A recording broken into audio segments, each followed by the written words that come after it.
সমাগত দুৰ্গা পূজা হাতত মাথো এটা দিন চৌদিশে এতিয়া ব্যস্ত সকলো পূজা মণ্ডপ তৈয়াৰ কৰাত যেহেতুকৈ 4 দিনে যি নেৰানেপেৰা বৰষুণ দিছিলে সেই বৰষুণৰ ফলত যি পূজা মণ্ডপসমূহ প্ৰস্তুত কৰিবলৈ বহু অসুবিধা হৈছিল আৰু তেনে ক্ষেত্ৰত এতিয়াও সকলোৱে প্ৰস্তুতি কৰি আছে আমি বৰ্তমান উপস্থিত হৈছোহি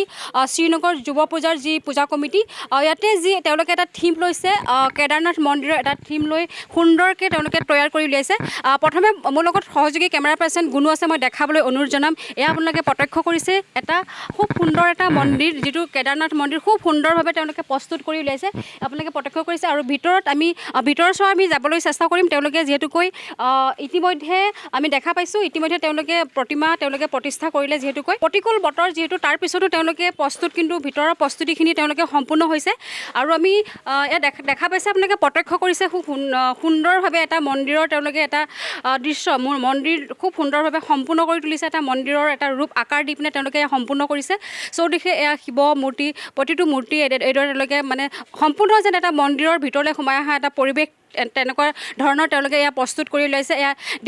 দেৱী মা এয়া প্ৰতিষ্ঠা তেওঁলোকে ইতিমধ্যে তেওঁলোকে বহাইছে তাতে যিহেতু পঞ্চমী দিনাখনি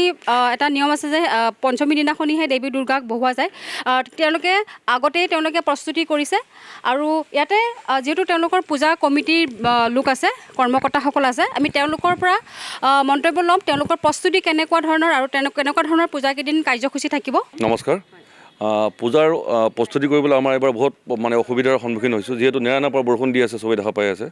আমাৰ পেণ্ডেলৰ ভিতৰৰ কাম চলি আছে কিন্তু বাহিৰত আমাৰ বহুতখিনি কাম বাকী আছে তো আজি অলপ বতৰটো মুকলি হৈছে সেইটো আমি ভগৱানৰ ধন্যবাদ জনাইছোঁ আমি ভাবিছোঁ আজিৰ ভিতৰত আমি যিমান কাম পাৰোঁ আমি আগবঢ়াম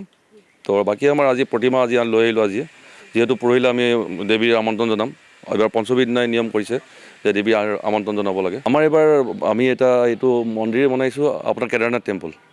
টেম্পলৰ থিমটো যিটো আমি ভিতৰলৈকে কণ্টিনিউ কৰিছোঁ পূজাকেইদিন আমাৰ ধৰক কিছুমান বেলেগ হেৰি আছে কম্পিটিশ্যন আছে মাইকী মানুহৰ কাৰণে উৰুলি কম্পিটিশ্যন আৰু বিভিন্ন ধৰণৰ আছে কিবা কম্পিটিশ্যন আৰু সৰু ল'ৰা ছোৱালীৰ কাৰণে আৰ্ট কম্পিটিশ্যন বহুত ধৰণৰ কিবা আছে এনেকুৱা আমি আমাৰ 1.5 মাহৰ আগৰ পৰা প্ৰস্তুতি কৰি আছোঁ এইবাৰ একজেক্টলি মই ক'ব নোৱাৰিম কিন্তু 29 বছৰ হ'ব লাগে পূজাৰ আমাৰ ভোগৰ ব্যৱস্থা সেইটোৱে আমাৰ এখন কমিটি আমাৰ এইটোৱে ডাঙৰ প্লাছ পইণ্ট যে আমাৰ এইখন জেগাত ভোগ খাবলৈ বিভিন্ন জেগাৰ পৰা ভোগ খাব হয় প্ৰত্যেক দিনা আমি 4,000 পৰা 5,000 মানুহক আমি ইয়াত ভোগ খুৱাওঁ আৰু চবকে বহাই খাব জেগা নহয় কাৰণে মানুহে টিফিনত লৈ আহে টিফিনত পেক কৰি লৈ যায় 3 দিন থাকিব সপ্তমী অষ্টমী নৱমী 3 দিন আমি ভোগ খুৱাওঁ আমাৰ এতিয়া ইয়াতে পেণ্ডেলততো টোটেল 16জন মানুহ কাম কৰি আছে তেওঁলোক আপোনাৰ তিনিচুকীয়া যোন মেইন মানুহজন তিনিচুকীয়াৰ লেবাৰ ফৰ্চটো ক'ৰ পৰা আহিছে আমি গম নাপাওঁ কিন্তু অৰিজিনেলি তেওঁ তাৰ পৰা আহিছে তিনিচুকীয়াৰ জুবিন গাৰ্গৰ